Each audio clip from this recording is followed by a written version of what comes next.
मैं आज आपसे शेयर करना चाहती हूँ कुछ ऐसे लोगों की कहानी जो शादी तो करना चाहते हैं, दे सीरियसली वांट कि उनकी शादी हो, लेकिन कुछ तो उनको रोकता है, कुछ तो उनको अपने लाइफ पार्टनर को ढूंढने में या मिलने में कुछ तो ब्लॉक्स आते हैं। मैं ऐसे बहुत सारे लोगों से मिली हूँ जो आके बोलते हैं मैं बहुत सालों से कोशिश कर रहा हूँ पर मुझे कोई ठीक मिलता नहीं है, या कई लोग ऐसे हैं जिनका सब फिक्स हो जाता है, उनके शादी के लिए सब रेडी है लेकिन वो लास्ट मिनट मना कर देते हैं। और कुछ ऐसे लोग हैं जो एक रिलेशनशिप में गए, वो बिल्कुल चला ही नहीं और बाद में आगे कुछ और हुआ नहीं। कुछ तो ऐसे भी एक्सपीरियंसेस आए हैं जहाँ बचपन से दोनों साथ थे और एक तरह से पूरी दोनों की फैमिलीज़ ने एक्सेप्ट कर लिया था कि ये दोनों आगे बढ़ के एक साथ शादी करने वाले हैं। पेरेंट्स के बीच में बात हो गई, सब हो गई, लेकिन लास्ट मिनट नो। कोई सोचेगा कि शायद ये कमिटमेंट का इशू है, पर अगर कमिटमेंट का इशू है तो जब बचपन से साथ हो तो तुम वो कमिटमेंट लेने को रेडी थे, फिर अचानक से क्या होता है। या जो लोग शादी करना चाहते हैं, लोगों से मिलते हैं, सब होता है, लेकिन लास्ट मिनट कुछ तो रीज़न ढूंढ के वो बोलते हैं नहीं ये मेरे लिए सही नहीं है, तो वो कॉन्शियसली मना कर रहे हैं, कॉन्शियसली बोल रहे हैं कि मैं शादी करना चाहता हूँ, I want somebody in my life, लेकिन कुछ तो रीज़न होता है और लास्ट मिनट वो पीछे हट जाते हैं। तो जब कोई चीज़ों का लॉजिक आपको कॉन्शियस में ना मिले तो अपना सबकॉन्शियस माइंड एक्सप्लोर करना चाहिए। आज मैं ऐसे ही एक दो स्टोरीज़ आपके साथ शेयर करूँगी, एक ज़्यादा क्लैरिटी आने के लिए इस टॉपिक पे। एक मेरे पास कोई आए थे जिनका बचपन से, स्कूल के टाइम से एक लड़की थी उनकी लाइफ में, बहुत अच्छी ज़िंदगी थी। जैसा मैंने बोला, सब लोग एक्सपेक्ट कर रहे थे कि ये लोग शादी करेंगे, उन लोगों का पेरेंट्स ने आगे बढ़ के एंगेजमेंट किया, सब हो गया, लेकिन शादी से एक हफ़्ता पहले लड़के ने शादी से मना कर दिया। सब लोग हैरान थे क्योंकि कोई झगड़ा नहीं हुआ, किसी बात पे कोई बहस नहीं हुई, तो अचानक से क्या हुआ। वो यही लड़का बोलता रहा नहीं नहीं, आई डोंट थिंक मैं इस लड़की के लिए मैं ठीक हूँ। वो ब्लेम भी अपने ऊपर ले रहे थे कि मैं उस लड़की के लिए सही नहीं हूँ, शी डिज़र्व्स बेटर पर्सन। सबके समझाने के बाद कुछ नहीं हुआ और फाइनली वो रिश्ता टूट गया। 2-1 साल के बाद इस बार पेरेंट्स ने कोई लड़की ढूंढी, सब बातचीत हो गई, वापस शादी फिक्स हुई और वापस एंगेजमेंट के 1 महीने के बाद ये लड़के ने फिर मना कर दिया। Again no logical reason. फिर थोड़े सालों के बाद और एक लड़की उनको मिली और इस बार भी उनको लगा कि ये उनके लिए सही है। उन्होंने घर में बात भी की, लेकिन इस बार घर वाले बोले कि तुम हर बार हमारी बेइज्जती कराते हो, ये हम नहीं इसमें पड़ेंगे। इस स्टेज पे वो मेरे पास आए, वो बोले कि मुझे समझ नहीं आता है और मैं आपके पास इसलिए आया हूँ कि मैं इस बार भी शादी के लिए हाँ बोलने के बाद भाग ना जाऊँ। हमने उनके साथ काम करना शुरू किया और उसी प्रोसेस में एक जो कमिटमेंट इश्यूज़ हैं या जो भी फियर है वो तो वर्क हुआ, लेकिन फिर एक पास्ट लाइफ रिग्रेशन किया। पास्ट लाइफ रिग्रेशन किया कि क्यों ये शादी के नाम से भाग रहे हैं। तो उनके पास्ट लाइफ रिग्रेशन में भी कुछ ऐसा ही आया। उस पास्ट लाइफ में वो एक औरत थे, एक विमेन थे, and the husband had cheated her बार बार, और एक बोल सकते हैं बहुत ही अनहेल्दी रिलेशनशिप में थे जिसमें हस्बैंड चीट भी कर रहे थे, मारपीट भी कर रहे थे।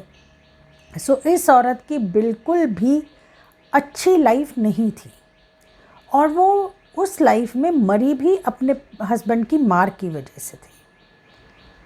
तो वो वही पेन के साथ कि शादी सही नहीं है। इसी पेन के साथ वो इस लाइफ में आई थी, और इस लाइफ में इवन जब वो मेल थी तो वो फियर अभी भी था कि शादी या रिलेशनशिप खुशी नहीं देता है, तकलीफ़ ज़्यादा देता है।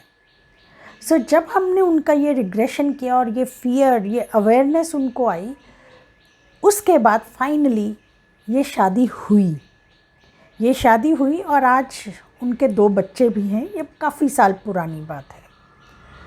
सो वो कमिटमेंट का फियर एक थोड़ा जो था सो था। वो सब लोगों को, वो शादी से पहले लोग उस फेज़ में से निकलते हैं जब लगता है कि ये मैं सही कर रहा हूँ या नहीं, लेकिन इनके केस में बहुत सीवियर था, और वो सीवियर फियर उनके पास्ट लाइफ से आ रहा था।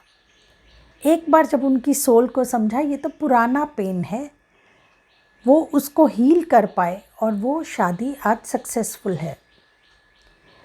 ऐसे ही एक कभी कभी रीज़न होता है कि हम किसी एक लाइफ में अपने पार्टनर को या जिसके साथ हम रहना चाहते हैं, हम बोल देते हैं अगर तुमसे नहीं शादी की तो मैं कभी शादी नहीं करूँगा, लाइक भीष्म प्रतिज्ञा।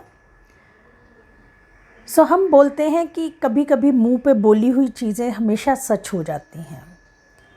सो कई बार लोगों ने जो एक जन्म में बोला तुमसे नहीं तो किसी से नहीं, कभी नहीं, वो बात हमारे साथ चिपक जाती है, हमारे सबकॉन्शियस में बैठ जाती है, और वो लोग शरीर बदलने के बाद, दूसरे लाइफ में आने के बावजूद उसी सोल को ढूंढते हैं, नहीं तो वो शादी नहीं करते हैं, क्योंकि बोला ना तुमसे नहीं तो किसी से नहीं।